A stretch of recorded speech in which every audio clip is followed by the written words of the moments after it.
అందరికీ వందనాలండి. అందరూ బాగున్నారు అనుకుంటున్నాను. ఇప్పటివరకు మనం సంఖ్యాకాండం 1 నుంచి 21 అధ్యాయాలు చదువుకున్నాం. ఈ 21 అధ్యాయాల్లో కూడా దేవుడు ఇజ్రాయేలీల్ని ఐగుప్తు బానిసత్వం నుండి విడిపించి సీనాయి కొండ దగ్గర వాళ్ళతో నిబంధన చేసుకోవడం, అనేక ఆజ్ఞలు ఆచారాలు వాళ్ళకి ఇవ్వడం, ఇజ్రాయేలీలు దేవుడికి విరోధం అవ్వడం వలన వాళ్ళు 40 సంవత్సరాలు ఈ అరణ్యంలోనే ఉండిపోవడం, వాళ్ళ తరువాత తరాన్ని దేవుడు వాగ్దాన దేశానికి తీసుకెళ్తాను అంటాం. వాళ్ళు ప్రయాణం చేస్తూ మధ్యలో చాలా ఎదోమీల్ని, అమోరీల్ని, కనానీల్ని ఎదుర్కోవడం, వాళ్ళతో యుద్ధాలు చేయడం, ఆ యుద్ధాల్లో దేవుడు గెలిపించడం, ఇవన్నీ కూడా మనం చదువుకుంటూ వస్తున్నాం. ఈరోజు మనం సంఖ్యాకాండం 22వ అధ్యాయం నుండి చదువుకుంటూ వద్దాం. తరువాత ఇజ్రాయేలీలు సాగి యెరికోకు ఎదురుగా యోర్దాను తీరమునున్న మోయాబు మైదానములో దిగిరి. ఈ రోజంతా కూడా మనం ఈ మోయాబు దేశానికి ఇజ్రాయేలీకి మధ్య ఏం జరిగింది అనేది మనం చదువుకుంటాం. మోయాబు ఇజ్రాయేలీలు వీళ్ళ మధ్య ఏం జరిగింది అనేది ఈరోజు మనం చదువుకుంటున్నాం అనేది మీరు గుర్తుపెట్టుకోండి. సిప్పోరు కుమారుడైన బాలాకు ఇజ్రాయేలీలు అమోరీలకు చేసినదంతా చూశాను. అమోరీలతో యుద్ధం చేసి వాళ్ళని గెలవడం, ఇవన్నీ కూడా పైన అధ్యాయంలో మనం చదువుకున్నాం కదా. అది బాలాకుకు తెలిసింది. ఈ బాలాకు ఎవరో మోయాబు దేశానికి రాజు అనమాట. ఆ బాలాకు తెలుసుకొని జనము విస్తారముగానున్నందున మోయాబీలు వారిని చూచి మిక్కిలి భయపడిరి. ఆ మోయాబు దేశంలో ఉన్న వాళ్ళందరూ కూడా భయపడ్డారు. ఎందుకు? జనాలను చూసి కాదు, వాళ్ళ వెనకాల ఉన్న దేవుడిని చూసి, వాళ్ళు ఇప్పటి వరకు చేసిన యుద్ధాల్లో దేవుడు వీళ్ళని గెలిపించడాన్ని చూసి మిక్కిలి భయపడ్డారు. మోయాబీలు ఇజ్రాయేలీలకు జంకిరి. మోయాబీలు మిద్యాను పెద్దలతో ఎద్దు బీటి పచ్చికను నాకివేయినట్లుగా ఈ జనసమూహము మన చుట్టూ ఉన్నది, యావత్తును ఇప్పుడు నాకివేయును అనిరి. ఎద్దెలైతే చుట్టూ ఉన్న గడ్డి మొత్తాన్ని తినేసిద్దో అలా ఈ ఇజ్రాయేలీలు మనల్ని చంపేస్తారేమో, మనల్ని నాశనం చేస్తారేమో అని వాళ్ళు భయపడుతున్నారు. ఆ కాలమందు సిప్పోరు కుమారుడైన బాలాకు మోయాబీలకు రాజు. ఆ బాలాకు అనే అతడు ఈ మోయాబీలకి రాజు. కాబట్టి అతడు బెరెకు కుమారుడైన బిలామును పిలుచుటకు అతని జనుల దేశమందలి నదినొద్దనున్న పితోరుకు దూతల చేత ఈ వర్తమానము పంపెను. ఎక్కడో ఉన్న సుమారుగా ఒక 30 రోజుల ప్రయాణం, అంత దూరములో ఉన్న బిలాము, సుమారుగా ఒక 500 మైళ్ళు, అంత దూరములో ఉన్న బిలాముని మోయాబు రాజు పిలిపించుకుంటున్నాడు. ఎందుకు పిలిపించుకుంటున్నాడు? బాలాకు ఇజ్రాయేలీని మన యుద్ధం చేసి గెలవలేము, మన సైన్యంతో గెలవలేము, కాబట్టి ఏం చేద్దామంటే బిలాముని పిలుద్దాం. ఈ బిలాము ఎవరంటే ఆ కాలంలో అందరిలో పేరు పొందిన ఒక అన్యజనులలో ఉన్న ప్రవక్త. ఆ బిలాముని పిలుచుకురావడానికి పంపాడు. ఎందుకు? చిత్తగించుము, ఒక జనము ఐగుప్తులో నుండి వచ్చెను, ఇదిగో వారు భూతలమును కప్పి నా ఎదుట దిగి ఉన్నారు, కాబట్టి నీవు దయచేసి వచ్చి నా నిమిత్తము ఈ జనమును శపింపుము. వారు నాకంటే బలవంతులు, వారిని హతము చేయుటకు నేను బలమందుదునేమో, అప్పుడు నేను ఈ దేశములో నుండి వారిని తోలివేయుదును. ఏలయనగా నీవు దీవించువాడు దీవింపబడుననియు శపింపువాడు శపింపబడుననియు నేను ఎరుగుదును. ఏదైతే ఈ బిలాము ఉన్నాడో ఆ బిలాము దీవించిన వాడు దీవించబడతాడు, శపించిన వాడు శపింపబడతాడు. ఎందుకు? ఈ బిలాము అనే అతను అన్యజనులలో ప్రవక్త, ఒక అన్యుడు. దేవుడు కేవలం ఇజ్రాయెల్ని మాత్రమే చూస్తాడా? ప్రపంచంలో ఉన్న మిగతా జనాలందరికి కూడా మంచి చెడు ఇవన్నీ కూడా తెలియజేస్తాడు కదా. కాకపోతే బైబిల్ మొత్తంలో మనం ఇజ్రాయెల్ గురించి ఎందుకు ఎక్కువగా మాట్లాడుకుంటాము అంటే, ఇజ్రాయేలీల్లో నుండి మంచి మంచి గొప్ప గొప్ప ప్రవక్తలు వచ్చారు, గొప్ప గొప్ప భక్తులు వచ్చారు. యేసుక్రీస్తు ఇజ్రాయేలీల ద్వారా వచ్చాడు, కాబట్టి ఇజ్రాయెల్ గురించి మనం ఎక్కువగా చదువుకుంటాం. అలాగని చెప్పి దేవుడు అన్య జనాలను పూర్తిగా వదిలేశాడని కాదు. అన్య జనాల్లో కూడా వాళ్ళల్లో కూడా కొంతమంది ద్వారా దేవుడు వాళ్ళతో మాట్లాడుతూనే ఉన్నాడు. అంతెందుకు, ఇజ్రాయేలీల ప్రవక్తలను కూడా అన్య దేశాలకు వెళ్ళి వాళ్ళకి బోధించండి దేవుడి గురించి అని చెప్పిన సందర్భాలు మనం బైబిల్లో చూస్తాం. ఉదాహరణకి మీ అందరికీ తెలిసిన యోనా వెళ్ళి ఏం చేశాడు? నినివే, అన్యజనుల పట్టణం అది, ఆ నినివేలో బోధించాడు. అలా అన్యులకి దేవుడు ఇజ్రాయేలీల ప్రవక్తల ద్వారా బోధించాడు, వేరే ప్రవక్తల ద్వారా కూడా బోధించాడు. ఈ బిలాము అనే అతడు అన్యుడు, అలాగే అన్య దేశాల్లో ఉన్న ప్రవక్త. ఆ బిలాము దీవించువాడు దీవింపబడతాడు, శపించువాడు శపింపబడతాడు. అయితే ఈ బిలాము మంచి వ్యక్తి అనుకుంటామేమో, కాదు.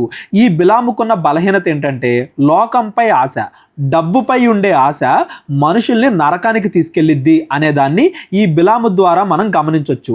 బిలాముతో దేవుడు మాట్లాడతాడు, బిలాముకి ఏది మంచి ఏది చెడు అని తెలియజేస్తాడు. అయినప్పటికీ కూడా బిలాము డబ్బు గురించి ఎక్కువ ఆలోచించడం, ఈ లోకాశలకి బానిసగా బతకడం, దానికి ఎవరేమైపోయినా పర్లేదు నేను మాత్రం బాగుండాలి అనే ఈ బిలాము నరకానికి వెళ్ళిపోయినట్లుగా కూడా మనం కొత్త నిబంధనలో కూడా గమనించవచ్చు. కొత్త నిబంధనలో కూడా ఈ బిలాము గురించి మనం ఎక్కువగా చదువుకుంటాం. ఇంతకీ ఈ బిలాము ఎవరో, అతడు ఏం చేస్తున్నాడు, అతడి గురించి మనం ఎందుకు ఎందుకు చదువుకుంటున్నాం అదంతా కూడా చదువుకుంటూ వెళ్దాం. ఈ మోయాబు రాజు ఏం చేశాడు, బాలాకు బిలామును పిలుచుకొచ్చాడు. నువ్వు ఇజ్రాయెల్ని శపించు, నువ్వు వాళ్ళని శపిస్తే అప్పుడు నేను వాళ్ళ మీద యుద్ధం చేసి గెలుస్తాను అని చెప్పి మోయాబు రాజు బిలామును పిలిపించాడు. మోయాబు రాజుకి తెలుసు దేవుడు గొప్పవాడు, ఇజ్రాయెల్కి తోడుగా ఉన్నాడు, మనం వెళ్తే యుద్ధం చేస్తే ఇజ్రాయెల్లో గెలుస్తారు అని. కాకపోతే మోయాబు రాజు ఏమనుకుంటున్నాడంటే ఇజ్రాయిల్ దేవుడు ఈ బిలాము కంటే తక్కువ శక్తి గలవాడు అనుకుంటున్నాడు. మోయాబుకు తెలియని విషయం ఏంటంటే ఒకే ఒక్క దేవుడు ఉన్నాడు, సమస్త ప్రకృతిని సృష్టించిన వాడు ఒకే ఒక్క దేవుడు, ఆ ఒక్క దేవుడే నిజమైన దేవుడు, ఆయన కన్నా శక్తి గల వాళ్ళు ఇంకెవరు ఉంటారు, ఇంకెవరు ఉండరు. కాకపోతే ఈ విషయం ఆ మోయాబు రాజుకు తెలీదు. దేవుడు అతనికి ఎలా తెలియజేస్తున్నాడో ఈరోజు మనం చదువుకుంటూ వెళ్దాం. కాబట్టి మోయాబు పెద్దలను మిద్యాను పెద్దలను సోదె సొమ్మును చేతపట్టుకొని బిలామునొద్దకు వచ్చి బాలాకు మాటలను అతనితో చెప్పగా, మోయాబీల్లో కొంతమందిని పంపాడు కదా, వాళ్ళ డబ్బు తీసుకుని బిలాము దగ్గరికి వచ్చి ఇదిగో బిలాము నువ్వు ఇజ్రాయెల్ని శపించాలి అని చెప్పారు. అతడు వారితో ఈ రాత్రి ఇక్కడనే ఉండుడి, యెహోవా నాకు సెలవిచ్చిన మాటలను నేను తిరిగి వచ్చి మీతో చెప్పేదను అనేను. ఇదిగో ఈ రాత్రి ఇక్కడే ఉండండి, నేను దేవుడితో మాట్లాడొస్తాను, నేను ప్రార్థన చేసి వస్తాను, దేవుడు చెప్పింది నేను మీతో చెప్తాను అన్నాడు. అప్పుడు మోయాబు అధికారులు బిలామునొద్ద బస చేసిరి. దేవుడు బిలామునొద్దకు వచ్చి నీ యొద్దనున్న ఈ మనుషులు ఎవరు అని అడగగా బిలాము దేవునితో ఇట్లనెను, సిప్పోరు కుమారుడైన బాలాకు అను మోయాబు రాజు చిత్తగించుము, ఒక జనము ఐగుప్తు నుండి బయలుదేరి వచ్చెను, వారు భూతలమును కప్పుచున్నారు, నీవు ఇప్పుడేమి వచ్చి నా నిమిత్తము వారిని శపింపుము, నేను వారితో యుద్ధము చేసి వారిని తోలివేయుదును అని వీరి చేత నాకు వర్తమానం పంపెను. ఇదిగో బాలాకు అనే ఒక రాజు వచ్చాడు మోయాబు దేశం నుండి. అతడు ఏం చెప్తున్నాడంటే ఇదిగో ఐగుప్తు దేశం నుండి ఒక జనం వచ్చారంట, వాళ్ళు ఇజ్రాయెల్ అని తెలియదు అప్పటికి ఇంకా బిలాముకి. ఐగుప్తు దేశం నుండి ఒక జనం వచ్చారంట, వాళ్ళు వీళ్ళ మధ్య గుండా వెళుతున్నారు, వీళ్లతో యుద్ధం చేయడానికి వాళ్ళని శపించడానికి నన్ను రమ్మంటున్నాడు ఆ రాజు అని చెప్పి దేవుడితో చెప్పాడు. ఇక్కడ బిలాముకున్న అదృష్టం చూడండి, దేవుడే వచ్చి డైరెక్ట్ గా బిలాముతో మాట్లాడుతున్నాడు. అయినప్పటికీ కూడా బిలాము చెడ్డవాడయ్యాడు, నరకానికి వెళ్ళిపోతున్నాడు అంటే బిలాములో ఉన్న అంత చెడ్డ లక్షణం ఏంటి అనేది ఈరోజు మనం గమనించాలి. చదువుకుంటూ వెళ్దాం, అది కూడా నేను ఎక్స్ప్లెయిన్ చేస్తాను. అందుకు దేవుడు నీవు వారితో వెళ్ళకూడదు, ఆ ప్రజలను శపింపకూడదు, వారు ఆశీర్వదింపబడిన వారు అని బిలాముతో చెప్పాను. ఇదిగో వాళ్ళు నా జనాంగం, ఇజ్రాయెల్ జనాంగం, నేను వాళ్ళని ఆశీర్వదించాను, నువ్వు వాళ్ళని శపింపకూడదు, అక్కడికి వెళ్ళకూడదు అని చెప్పాడు దేవుడు. కాబట్టి బిలాము ఉదయమున లేచి బాలాకు అధికారులతో మీరు మీ స్వదేశమునకు వెళ్ళుడి, మీతో కూడా వచ్చుటకు యెహోవా నాకు సెలవు ఇయ్యను అని చెప్పుచున్నాడు అనగా, ఇదిగో దేవుడు నాకు పర్మిషన్ ఇవ్వలేదు, మీరు వెళ్ళిపోండి, తిరిగి నేను మీతో రాలేను అని చెప్పాడు. మోయాబు అధికారులు లేచి బాలాకు నద్దకు వెళ్ళి మళ్ళా తిరిగి బాలాకు దగ్గరికి వెళ్ళారు. బిలాము మాతో కూడా రానొల్లడాయను అనిరి. అయినను బాలాకు వారి వెంట బహుఘనత వహించిన మరి ఎక్కువ మంది అధికారులను మరలా పంపెను. ఇంకా ఎక్కువ ఘనత, ఇంకా ఎక్కువ డబ్బు, ఇంకా ఎక్కువ మంది మనుషుల్ని ఇచ్చి మళ్ళా పంపాడు బాలాకు. వారు బిలామునొద్దకు వచ్చి అతనితో నీవు దయచేసి నా యొద్దకు వచ్చుటకు ఏమియో అడ్డము చెప్పకుము, నేను నీకు బహుఘనత కలుగజేసేదను, నీవు నాతో ఏమి చెప్పుదువో అది చేసేదను గనుక నీవు దయచేసి వచ్చి నా నిమిత్తము ఈ జనమును శపింపుము అని సిప్పోరు కుమారుడైన బాలాకు చెప్పెను అనిరి. ఇదిగో మమ్మల్ని మరలా పంపించాడు ఆ బాలాకు, నీకు ఇంకా ఎక్కువ డబ్బు ఇస్తాం, నీకు ఇంకా ఎక్కువ ధనం ఇస్తాం, నువ్వు ఏది అడిగితే అది ఇస్తాం, నువ్వు ఏది చెప్తే అది చేస్తాం, దయచేసి మాతో రా, ఈసారి మాత్రం నో అని చెప్పకో. ఇప్పుడు బిలాం మంచోడైతే ఏం చేయాలి, ఇదిగో మా దేవుడు రావద్దన్నాడు, నేను రాను, మీరు వెళ్ళిపోండి అని చెప్పాలి. అలా చెప్పకుండా బిలాం ఏమంటున్నాడు, ఆ డబ్బుకి ఆశపడి అందుకు బిలాము బాలాకు తన ఇంటెడు వెండి బంగారములను నాకు ఇచ్చినను కొద్ది పని అయినను గొప్ప పని అయినను చేయునట్లు నేను నా దేవుడైన యెహోవా నోటి మాట మీరలేను, కాబట్టి మీరు దయచేసి ఈ రాత్రి ఇక్కడ ఉండుడి, యెహోవా నాతోనిక ఏమి చెప్పునో నేను తెలుసుకొందునని బాలాకు సేవకులకు ఉత్తరం ఇచ్చాను. చెప్పాడు కదా దేవుడు వాళ్ళతో పాటు వెళ్ళొద్దని. అయినా కానీ ఇదిగో మీరు రాత్రంతా ఉండండి, నేను మళ్ళా అడుగుతాను యెహోవాని, అంటే దేవుడు ఏమన్నా మనసు మార్చుకుంటాడో అని. ఎందుకు, డబ్బు కాశపడి, వాళ్ళు బాగా బంగారం వెండి అన్ని కూడా తెచ్చారు కదా, వాటికి ఆశపడి నేను మళ్ళీ వెళ్ళి అడుగుతాను దేవుణ్ణి, పోయినసారి అయితే వద్దని చెప్పాడు, ఈసారి అవన్నీ వెళ్ళమంటాడేమో అని చెప్పి వాళ్ళను ఉండమన్నాడు.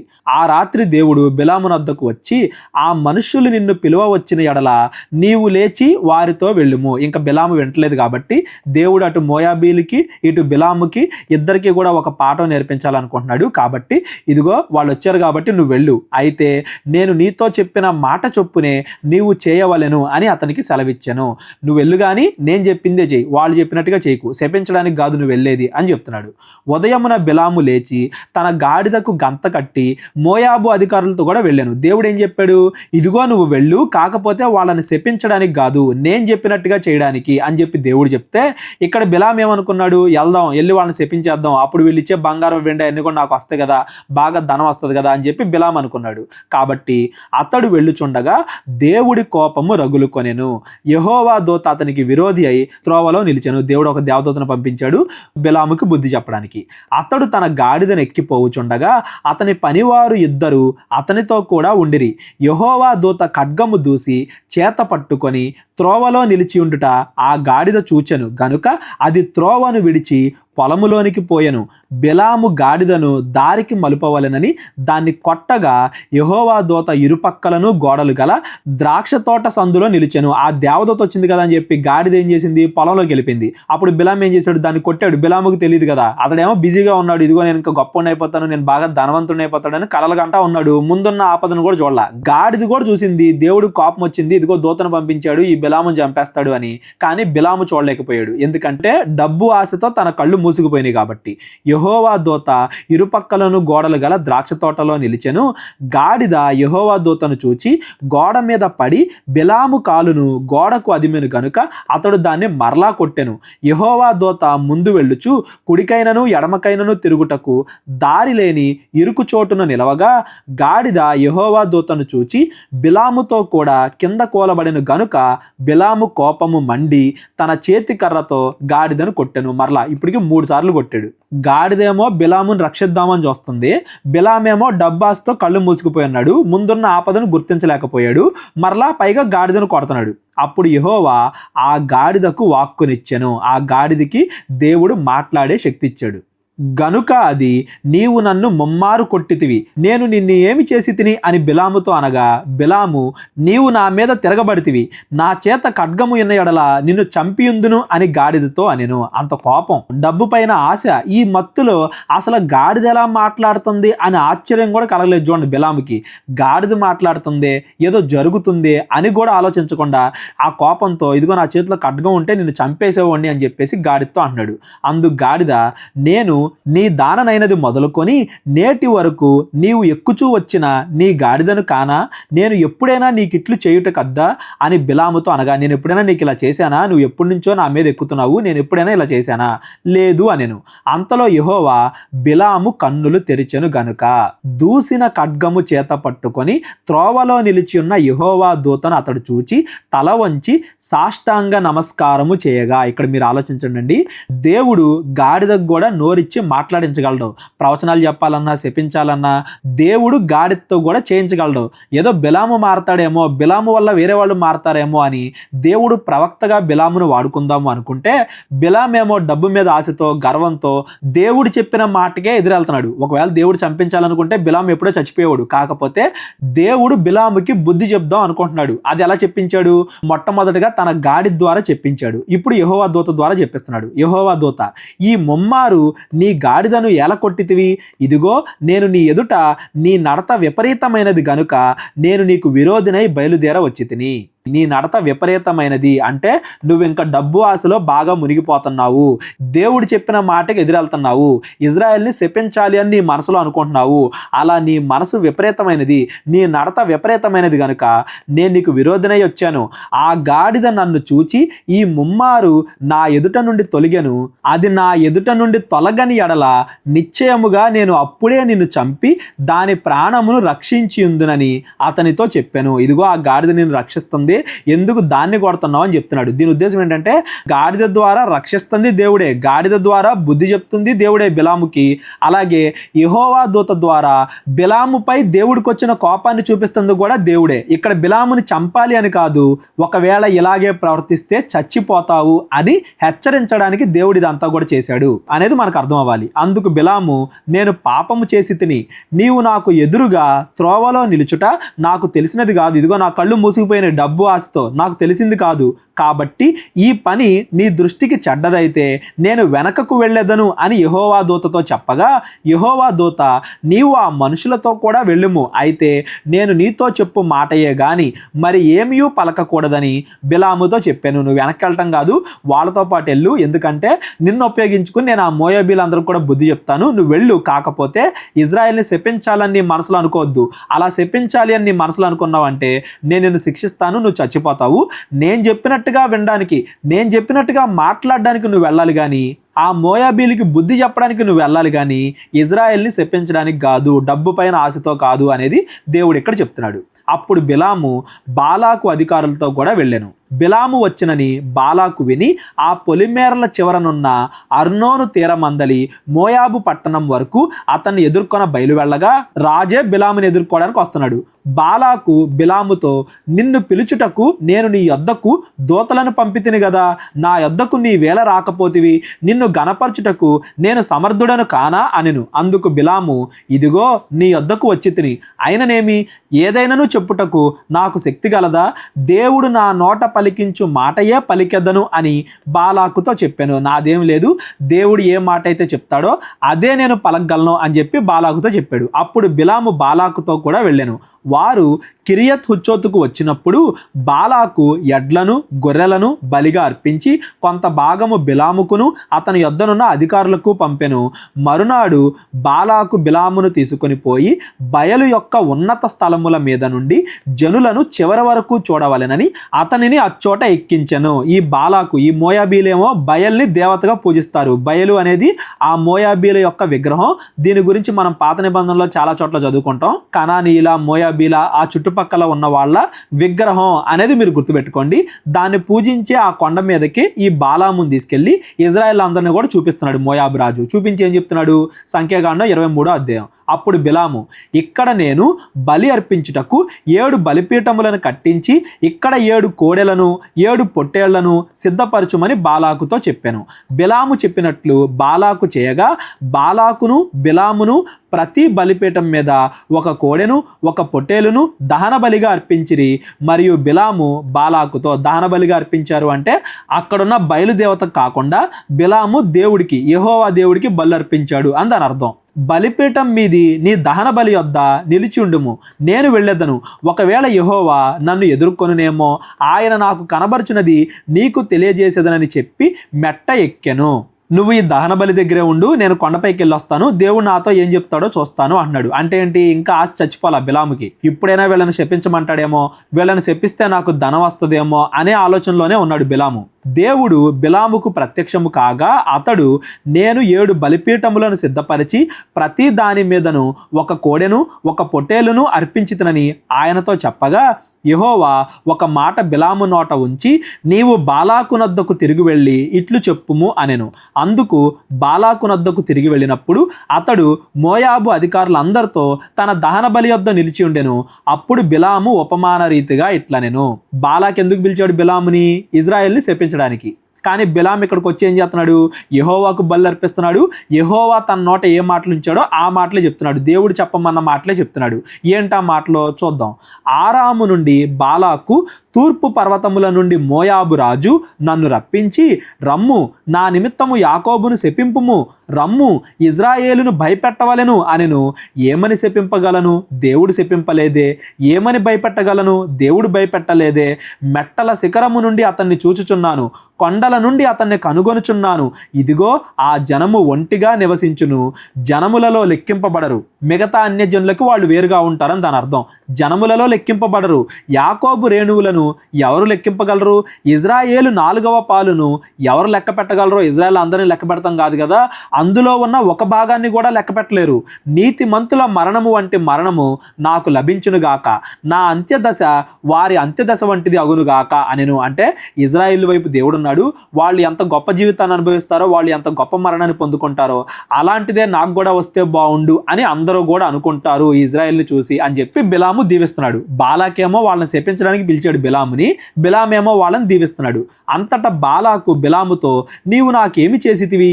నా శత్రువులను శపించుటకు నిన్ను రప్పించితిని, అయితే నీవు వారిని పూర్తిగా దీవించితివి అనెను. అందుకతడు, యెహోవా నా నోట ఉంచిన దాన్ని నేను శ్రద్ధగా పలుకవద్దా అని ఉత్తరమిచ్చెను. ఇదిగో నా మనసులో ఉన్నది వేరు, నేనేమో డబ్బు మీద ఆస్తూ ఉన్నాను, నేనేమో శపించాలనుకుంటున్నాను ఇజ్రాయేలుని, కాకపోతే నా నోట్లో నుండి మాత్రం దీవెన వచనాలే వస్తున్నాయి. నా హృదయంలో చెడున్న దేవుడు మాత్రం నా ద్వారా మంచి మాటలే పలికిస్తున్నాడు అని చెప్పి ఉత్తరం ఇచ్చాను. అందుకు బాలాకు, దయచేసి నాతో కూడా మరి ఒక చోటికి రమ్ము, అక్కడి నుండి వారిని చూడవచ్చును, వారి చివర మాత్రమే నీకు కనబడును గాని వారందరూ నీకు కనబడరు, అక్కడి నుండి నా నిమిత్తము వారిని శపింపవాలని అతనితో చెప్పి, ఈ ప్లేస్లో ఉన్నావు కాబట్టి నువ్వు శపించలేకపోతున్నావేమో, మనం వేరే ప్లేస్కి వెళ్ళిపోదాం పదా అని చెప్పి బిలామును తీసుకెళ్ళాడు. పిస్గా కొననున్న కావలివారు పొలమునకు అతన్ని తోడుకొని పోయి 7 బలిపీఠములు కట్టించి ప్రతి బలిపీఠం మీద ఒక కోడెను ఒక పొటేలును అర్పించెను.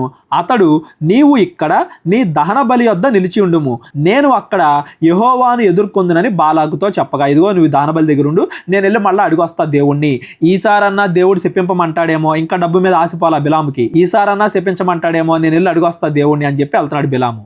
యెహోవా బిలాము ఎదుర్కొని ఒక మాటను అతని నోట ఉంచి, నీవు బాలాకునొద్దకు తిరిగి వెళ్ళి ఇట్లు చెప్పుమనెను.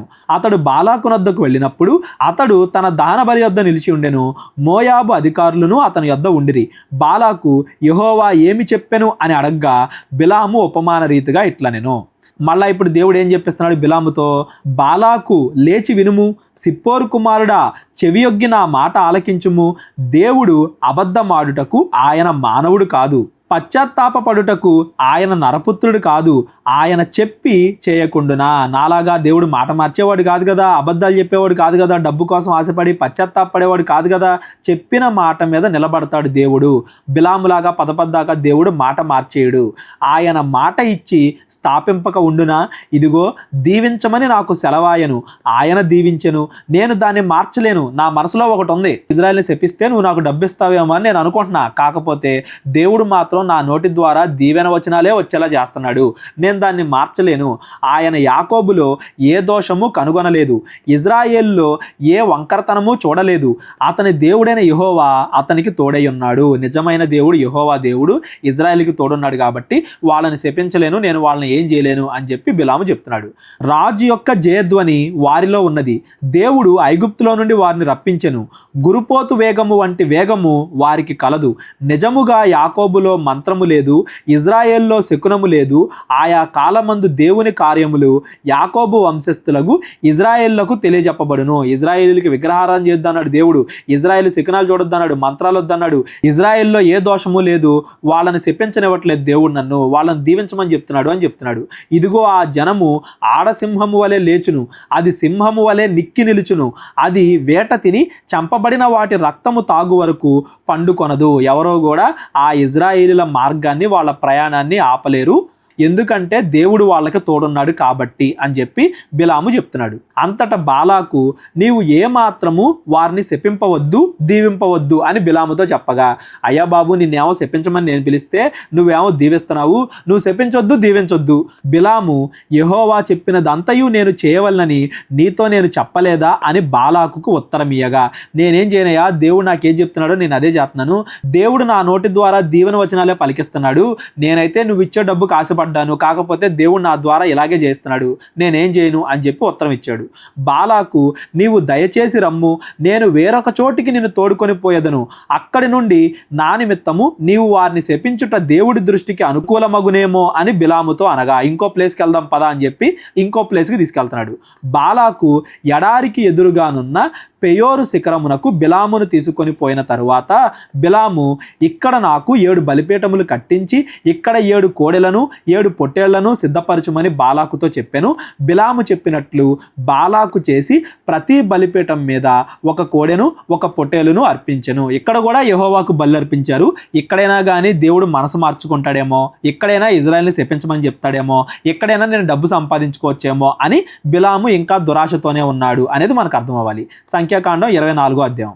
ఇజ్రాయేలీలను దీవించుట యెహోవా దృష్టికి మంచిది అని బిలాము తెలుసుకున్నప్పుడు, వాళ్ళని దీవించడమే మంచిది కానీ శపించడం మంచిది కాదు, దేవుడు ఇంకా మనసు మార్చుకోడు అని బిలాము తెలుసుకుని, అప్పుడు బిలాముకి అర్థమైపోయింది ఇంకా దేవుడు ఇంకా మాట మార్చుకోడు, నేను ఎన్ని ప్లేసులు మార్చినా కానీ దేవుడు మాత్రం ఇజ్రాయేల్ వైపే ఉన్నాడు అని బిలాముకి అర్థమైంది. అతడు మునుపటి వలె శకునములను చూచుటకు వెళ్ళక అరణ్యము వైపు తన ముఖము తిప్పుకొనెను. ఇదిగో ఏ దిక్కు నుంచున్నా కానీ దేవుడు మాత్రం వాళ్ళని దీవిస్తాడు. తూర్పు దిక్కునైనా పడమర దిక్కునైనా ఏ శకునం ఏ దిక్కు ఏ సమయం మనం చూసినా కానీ దేవుడు మాత్రం వాళ్ళని దీవిస్తాడు అని చెప్పి ఇజ్రాయేల్ వైపు తిరిగి బిలాము కన్నులెత్తి ఇజ్రాయేలీలు తమ తమ గోత్రము చొప్పున దిగి ఉండట చూచినప్పుడు దేవుని ఆత్మ అతని మీదకు వచ్చెను గనుక అతడు ఉపమాన రీతిగా ఇట్లా నేను మరలా దేవుడు బిలాముతో మాట్లాడిస్తున్నాడు. ఏమని మాట్లాడిస్తున్నాడు? బెయోరు కుమారుడైన బిలాముకు వచ్చిన దేవోక్తి, కన్నులు తెరిచిన వానికి వచ్చిన దేవోక్తి, దేవవాక్కులను వినిన వాని వార్త. అతడు పరవశుడై కన్నులు తెరిచిన వాడై సర్వశక్తుని దర్శనము పొందెను. దేవుడు మాట్లాడుతున్నాడు బిలాముతో, యాకోబు నీ గుడారములు, ఇజ్రాయేలు నీ నివాస స్థలములు ఎంతో రమ్యమైనవి, వాగుల వలె అవి వ్యాపించి ఉన్నవి, నదీ తీరములందరి తోటల వలె యెహోవా నాటిన అగరు చెట్ల వలెను, నీళ్ల యొద్దనున్న దేవదారు వృక్షము వలెను అవి ఉన్నవి. అంటే దేవుడు ఫ్యూచర్ చూపిస్తున్నాడు బిలాముకి. వీళ్ళు ఇంకెళ్తారు వాగ్దాన దేశానికి, అక్కడ అన్ని కూడా సొంతం చేసుకుంటారు, దేవుడు వీళ్ళకి తోడుగా ఉంటాడు. నీళ్లు అతని బొక్కెనల నుండి కారును, అతని సంతతి బహుజనముల యొద్ద నివసించును, అతని రాజు అగగు కంటే గొప్పవాడగును, అతని రాజ్యము అధికమైనదగును. ఫ్యూచర్ చూస్తున్నాడు అనమాట బిలాం. ఇప్పుడు ఇజ్రాయిల్లో ఫ్యూచర్ ఎలా ఉండబోతుంది, ఇజ్రాయిల్ని దేవుడు ఎప్పుడు కూడా దీవిస్తానే ఉంటాడు అనేది దర్శనంలో బిలాము చూస్తున్నాడు. దేవుడు ఐగుప్తులో నుండి అతన్ని రప్పించెను, గరుపోతు వేగము వంటి వేగము అతనికి కలదు. అతడు తన శత్రువులైన జనమును భక్షించును, వారి ఎముకలను విరుచును, తన బాణములతో వారిని గుచ్చును. సింహము వలెను ఆడసింహము వలెను అతడు కృంగి పండుకొనెను. అతనిని లేపువాడు ఎవడు? నిన్ను దీవించువాడు దీవించబడును, నిన్ను శపించువాడు శపింపబడును. ముందేమో బిలాము గొప్పవాడు అనుకున్నాడు మోయాబు రాజు బాలాకు. ఇదిగో బిలాము, నువ్వు ఎవరిని దీవిస్తే వాళ్ళు దీవించబడతారు, నువ్వు ఎవరిని శపిస్తే వాళ్ళు శపింపబడతారని మోయాబు రాజు బిలాము గురించి అనుకున్నాడు. బిలాముదేమీ లేదు. దేవుడు ఎవరిని దీవిస్తే వాళ్ళు దీవించబడతారు, దేవుడు ఎవరిని శపిస్తే వాళ్ళు శపింపబడతారు. బిలాము లేదు. బిలాము కంటే బిలాము యొక్క గాడిద గొప్పదే. దేవుడు ఎవరి ద్వారా అయినా మాట్లాడించగలుగుతాడు. దేవుడు అనుకున్నది జరుగుద్ది కానీ బిలాం అనుకున్నది కాదు అనేది దేవుడు ఇక్కడ తెలియజేస్తున్నాడు. అప్పుడు బాలాకు కోపము బిలాము మీద మండెను గనుక అతడు తన చేతులు చరుచుకొని బిలాముతో, అయ్యా నీకు ఎన్నిసార్లు చెప్పాలి, ఇప్పటికి 3 సార్లు అయింది, నేనేమో వాళ్ళని శపించమంటే నువ్వేమో వాళ్ళని దీవిస్తున్నావు అని చెప్పి కోపం వచ్చేసింది. నా శత్రువులను శపించుటకు నిన్ను పిలిపించి తిని, కానీ నీవు ముమ్మారు వారిని పూర్తిగా దీవించితివి.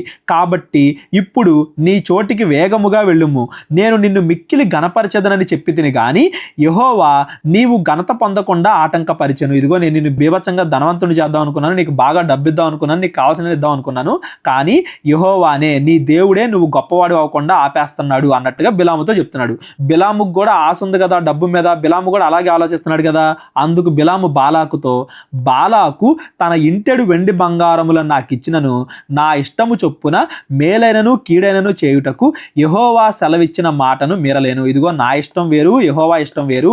నా ఇష్టం ఏమో బంగారం వెండి నువ్వు ఇచ్చే సొమ్ము వీటి మీద ఉంది, యెహోవా మాత్రం నా చేత వాళ్ళకి మేలే చేస్తున్నాడు కానీ కీడు చేయించట్లేదు, నేనేం చేయను అని చెప్పి బిలాము బాలాకుతో చెప్తున్నాడు. యెహోవా ఏమి సెలవిచ్చునో అదే పలికెద్దను అని నీవు నా యొద్దకు పంపిన నీ దూతలతో నేను చెప్పలేదా? చిత్తగించుము, నేను నా జనుల యొద్దకు వెళ్ళుచున్నాను. అయితే కడపటి దినములలో ఈ జనులు నీ జనులకు ఏమి చేయుదరో అది నీకు విశదపరిచదును రమ్మని చెప్పి ఉపమాన రీతిగా ఇట్లా నేను, ఇదిగో నాకు ఫ్యూచర్లో ఏం జరిగిద్దో కూడా దేవుడు చూపించాడు, ఆ ఫ్యూచర్ కూడా నేను నీకు చెప్తాను చూడు ఒకసారి అని చెప్పి బిలాం మరలా మాట్లాడుతున్నాడు. దేవుడు మరలా బిలాము ద్వారా మాట్లాడిస్తున్నాడు. ఏమని? బెయోరు కుమారుడైన బిలాముకు వచ్చిన దేవోక్తి, కన్నులు తెరిచిన వానికి వచ్చిన దేవోక్తి, దేవవాక్కులను వినిన వాని వార్త, మహోన్నతుని విద్య నెరిగిన వార్త. అంటే దేవుడిదంతా కూడా ఎందుకు చేస్తున్నాడు, దేవుడు ఇజ్రాయెల్ని ఎందుకు కాపాడుతున్నాడు, దేవుడు ఇజ్రాయెల్కి ఇన్ని ఆజ్ఞలు ఎందుకు బోధిస్తున్నాడు, ఇన్ని ఆచారాలు ఎందుకు బోధిస్తున్నాడు, ఇదంతటికి కూడా కారణం ఏంటంటే ఫ్యూచర్లో ఏం జరగబోతుందంటే అతడు పరవశుడే, కన్నులు తెరిచిన వాడే సర్వశక్తుని దర్శనము పొందెను. సర్వశక్తుడు అంటే ఎవరో? యేసుక్రీస్తు వారి దర్శనాన్ని పొందాడు. ఆయనను చూచుచున్నాను కానీ ప్రస్తుతం ఉన్నట్టుగా కాదు, ఆయన్ను చూచుచున్నాను గాని సమీపమున ఉన్నట్టుగా కాదు. దేవుడు ఇప్పుడు ఇజ్రాయెల్ని ఎందుకు దీవిస్తున్నాడంటే ఫ్యూచర్లో వాళ్ళ ద్వారా మెస్సయ్య వస్తాడు కాబట్టి, యేసుక్రీస్తు వారు వస్తారు కాబట్టి ఆ ఫ్యూచర్ని దృష్టిలో పెట్టుకుని దేవుడు ఇదంతా కూడా చేస్తున్నాడు. ఆ ఫ్యూచర్ని దృష్టిలో పెట్టుకుని దేవుడు ఇజ్రాయెల్ని ఇలా నడిపిస్తున్నాడు. ఇదిగో నేను చూస్తున్నా, ఫ్యూచర్ చూస్తున్నా, నక్షత్రము యాకోబులో ఉదయించును, రాజదండము ఇజ్రాయెల్లో నుండి లేచును. నక్షత్రం అంటే ఎవరో? యేసుక్రీస్తు వారు. యేసుక్రీస్తు వారు పుట్టినప్పుడు నక్షత్రం పుట్టింది కదా యాకోబులో. రాజదండము ఇజ్రాయెల్ నుండి లేచును. ఆ వాగ్దాన దేశంలో జరగబోయేది చూస్తున్నాడు అనమాట. అది మోయాబు ప్రాంతములను కొట్టును, కలహవీరులు అందరినీ నాశనము చేయును, ఎదోమును షేయిరును ఇజ్రాయేలీలకు శత్రువులు వారు స్వాధీనపరచబడుదురు. ఇజ్రాయేలు పరాక్రమమందును, ఇక్కడ ఇజ్రాయేల్ అనగానే కేవలం ఇజ్రాయేల్ దేశం తీసుకోకండి, దేవుడు అంత్య దినాల్లో అందరికీ కూడా తీర్పు తీరుస్తాడు. ఎదోమీలకైనా షేయిర్లకైనా ఎవరెవరైతే తప్పు చేశారో, ఎవరెవరైతే చెడు నడతలు నడిచారో వాళ్ళందరికి కూడా దేవుడు తీర్పు తీరుస్తాడు అని దాని అర్థం అనమాట. యాకోబు సంతానమున ఏలిక పుట్టును, ఏలిక అంటే ఏలేవాడు, రాజు పుడతాడు. అతడు పట్టణముల్లోని శేషమును నశింపజేయును, మరియు అతడు అమాలేకీల వైపు చూచి ఉపమాన రీతిగా ఇట్లా నేను, అమాలేకు అన్య జనములకు మొదలు, వారి అంతము నిత్య వినాశనమే. ఎవరైతే చెడ్డవారు ఉంటారో వారందరినీ కూడా దేవుడు శిక్షిస్తాడు, దేవుడి తీర్పు వాళ్ళ మీదకి వస్తుంది. మరియు అతడు కేనీయుల వైపు చూచి ఉపమాన రీతిగా ఇట్లా నేను, నీ నివాస స్థలము దుర్గమమైనది, నీ గూడు కొండ మీద కట్టబడి ఉన్నది, అష్షూరు నిన్ను చెరగా పట్టు వరకు కయ్యను నశించునా. మరియు అతడు ఉపమాన రీతిగా అంటే వీళ్ళు కూడా నాశనం అవుతారు, ఈ కేనీయులు కనానీయులు కూడా నాశనం అవుతారని చెప్పి ఇప్పుడే ప్రవచిస్తున్నాడు అనమాట. మరియు అతడు ఉపమాన రీతిగా, అయ్యో దేవుడు ఇట్లు చేయునప్పుడు ఎవడు బ్రతుకును? కిత్తీము తీరము నుండి ఓడలు వచ్చును, అవి అష్షూరును ఏబెరును బాధించును, కిత్తీయులు కూడా నిత్య నాశనము పొందుదురు అనెను. అంతటా బిలాము లేచి తన చోటికి తిరిగి వెళ్ళెను, బాలాకు కూడా తన త్రోవను వెళ్ళెను. ఫ్యూచర్లో వీళ్ళ దేశాలన్నింటి మీదకి రాబోయే ఉగ్రత, అష్షూరు బబులోను చెరలు, యేసుక్రీస్తు వారు వచ్చిన తర్వాత, యేసుక్రీస్తు వారు రెండవ రాకల్లో ఎవరెవరైతే పాపం చేస్తారో వాళ్ళందరిపైన దేవుడు తీర్చే తీర్పు, ఇవన్నీ కూడా ఒకటే దర్శనంలో కొన్ని వేల సంవత్సరాల ఫ్యూచర్ని ఒకటే దర్శనంలో దేవుడు బిలాముకు చూపించాడు. బిలాం అక్కడ దర్శనంలో ఇదంతా కూడా మాట్లాడాడు. సంఖ్యాకాండం 25వ అధ్యాయం కూడా ఈరోజు మనం చదువుకుందామండి.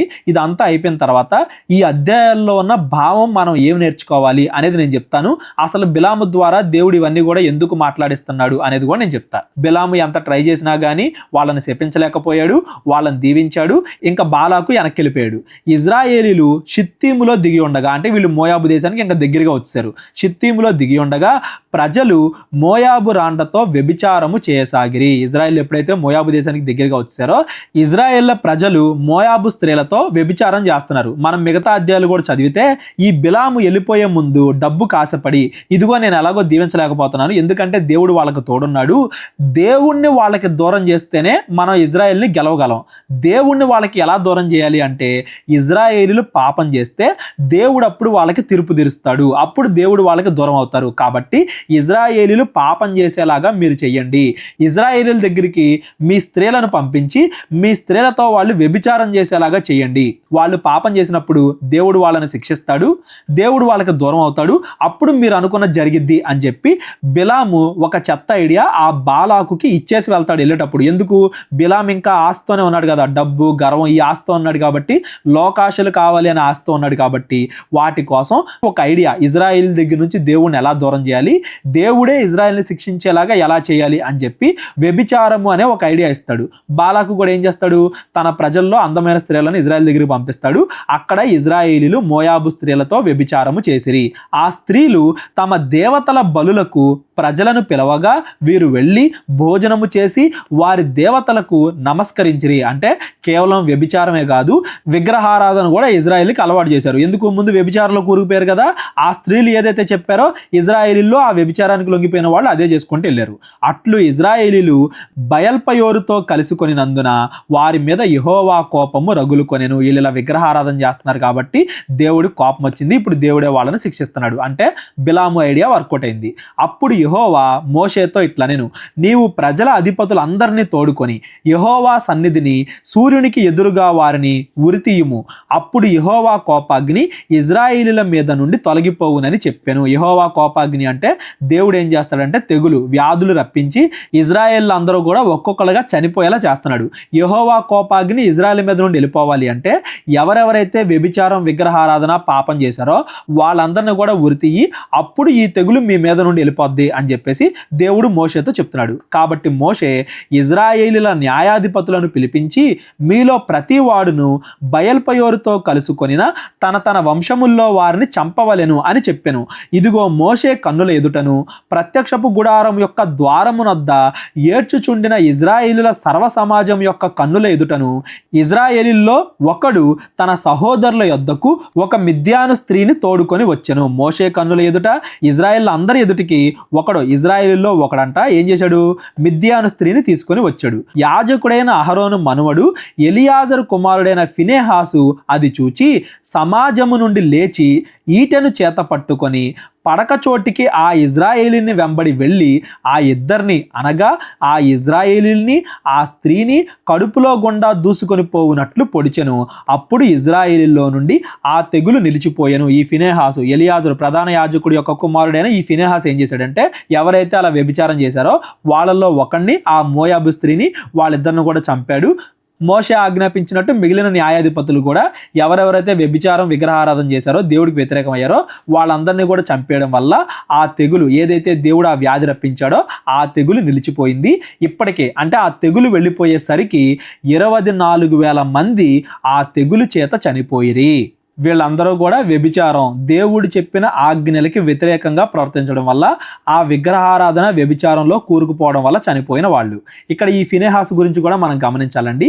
ఈ ఫినెహాసు ఎవరో ప్రధాన యాజకుడైన ఎలియాజర్ యొక్క కుమారుడు. ఈ ఫినెహాసు మంచివాడా చెడ్డవాడా అంటే మంచివాడే, కాకపోతే ఏ తప్పు లేనివాడైతే కాదు. ఇక్కడ దేవుడు ఏం చెప్పాడు, ఎవరెవరైతే ఇలా తప్పులు చేశారో వాళ్ళందరినీ కూడా చంపండి. ఎలా చంపండి, వాళ్ళని ఉరి తీయాలి, సూర్యునికి ఎదురుగా యెహోవా సన్నిధిని సూర్యునికి ఎదురుగా వాళ్ళని ఉరి తీయాలి అని చెప్పాడు. కాకపోతే ఫినెహాస్ ఏం చేశాడు, ఈటెను పట్టుకు వెళ్ళి వాళ్ళిద్దరిని కూడా పొడిచాడు. చంపడం ఒకటే కదా అనుకోకూడదు, దేవుడి యొక్క ఆజ్ఞల్లో ప్రతి దాన్ని ముఖ్యమైనదిగా చూడాలి. మోషే బండలో నుండి నీళ్లు రప్పించే సందర్భం దగ్గర కూడా మనం చూసాం కదా. ఇక్కడ ఫినెహాసు ఉద్దేశం మంచిదే అయినప్పటికీ ఇజ్రాయేల్ సమాజంలో నుండి ఆ వ్యభిచారాన్ని దూరం చేయాలి అనే ఆలోచన మంచిదైనప్పటికీ అతడు ప్రవర్తించిన తీరు ఎలా చంపాడు అనేది దేవుడి యొక్క ఆజ్ఞని మీరడమే అవుతుంది. కాకపోతే మనం గుర్తుపెట్టుకోవాలండి, యేసుక్రీస్తు కాకుండా ఏ వ్యక్తి కూడా పరిపూర్ణంగా మంచివాడు కాదు. దేవుడి హృదయాన్ని చూస్తాడు. ఆ హృదయం ప్రకారంగా చూస్తే పైన మోషే మంచివాడే, ఇక్కడ ఫినెహాసు కూడా మంచివాడే అనేది మనం గమనించాలి. తర్వాత వీళ్ళ హృదయాల్ని దేవుడు ఎలా మార్చుకుంటా వెళ్ళాడు, ఏం జరిగింది అనేది మనం తర్వాత గ్రంథాల్లో చదువుకుందాం. ఇక్కడ వాళ్ళ మధ్యలో నుండి ఆ వ్యభిచారాన్ని విగ్రహారాధన తొలగించడం వల్ల ఆ తెగులు అనేది పోయింది. అప్పుడు మిగతా ఇజ్రాయేల్ ప్రజల్లో నుండి ఆ వ్యాధి ఆ తెగులు అనేది వెళ్ళిపోయింది. అప్పుడు యెహోవా మోషేకు ఈలాగు సెలవిచ్చాను, యాజకుడైన అహరోను మనవడు ఎలియాజరు కుమారుడైన ఫినెహాసు వారి మధ్యను నేను ఓర్వలేని దానిని తానును ఓర్వలేకపోవటం వలన ఇజ్రాయేళ్ల మీద నుండి నా కోపము మళ్లించెను గనుక నేను ఓర్వలేక ఉండియు ఇజ్రాయేలులను నశింపజేయలేదు. ఇదిగో ఫినెహాసు నేను ఓర్వలేకపోయిన విషయాన్ని అంటే వ్యభిచారం విగ్రహారాధన అనే విషయాల్ని అతడు కూడా ఓర్వలేదు కాబట్టి నా తరపున నిలబడి ఎవరైతే ఆ వ్యభిచారం చేశారో వాళ్ళందరినీ కూడా చంపాడు కాబట్టి నేను మిగతా ఇజ్రాయేల్ని చంపకుండా వదిలిపెట్టేస్తున్నాను.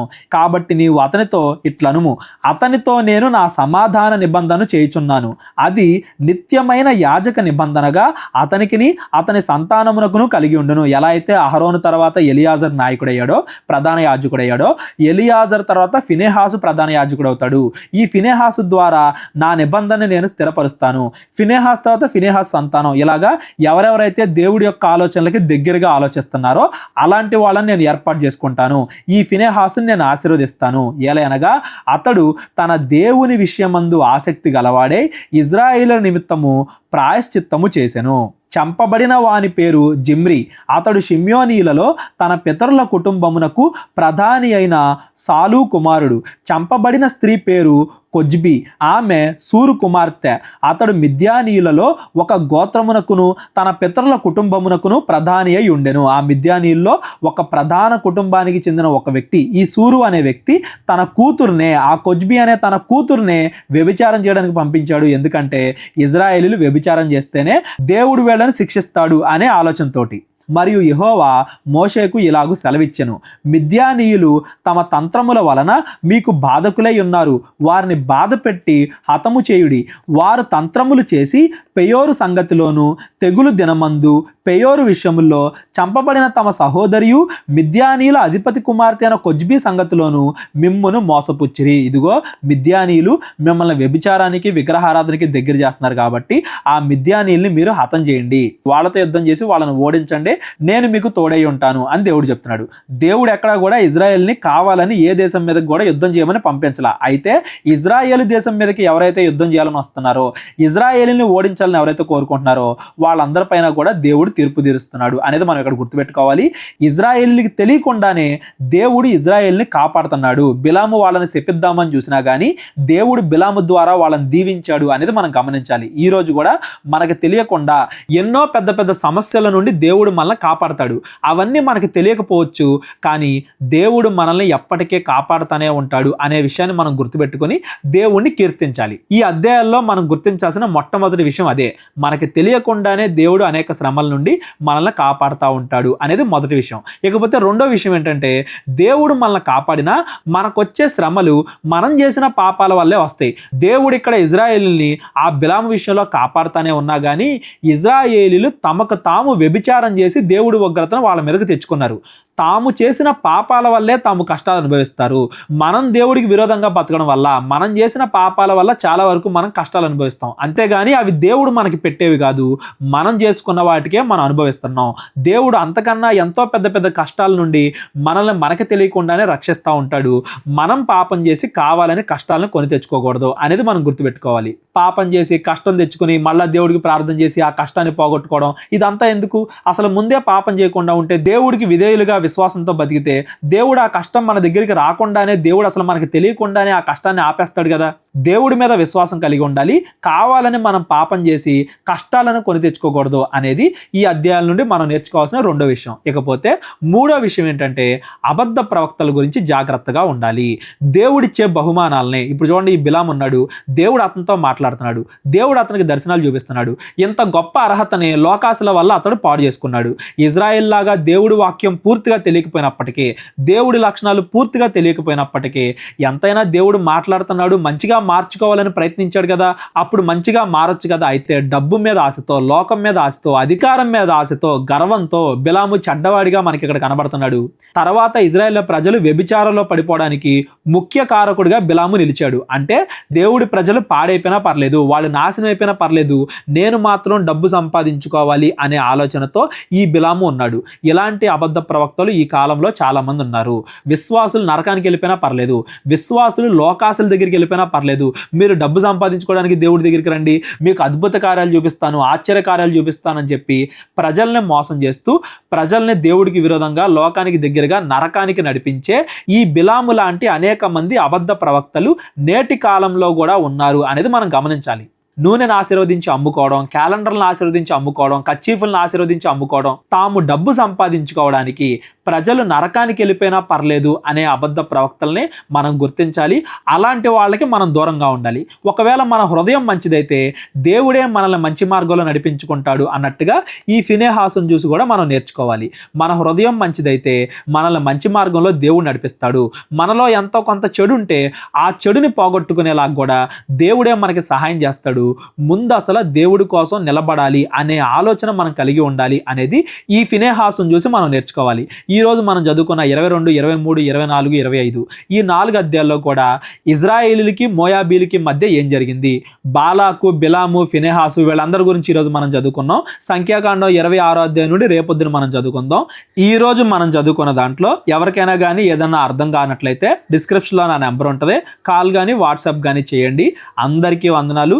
దేవుడు మిమ్మల్ని అందరినీ కూడా దీవించి ఆశీర్వదించును గాక. అందరికీ వందనాలండి. కేవలం 30 వీడియోస్లో బైబిల్ నేర్చుకోండి అనే ఎంతో విలువైన ఈ కోర్స్ జస్ట్ ₹1 మీకు కావాలి అంటే మీ పేరు, మీ ఊరు ఈ నెంబర్కి వాట్సాప్ చేయండి. ఈ కోర్సులో ఏ విషయాలు ఉంటాయో ముందుగానే తెలుసుకోవడానికి ఈ వీడియో పాస్ చేసి టాపిక్స్ అన్నీ చదువుకోండి. క్రైస్తవులందరూ ఈ బైబిల్ కోర్స్ వినాలి అని మేము కోరుకుంటున్నాం. అందరినీ దేవుడు దీవించును గాక. ఆమెన్.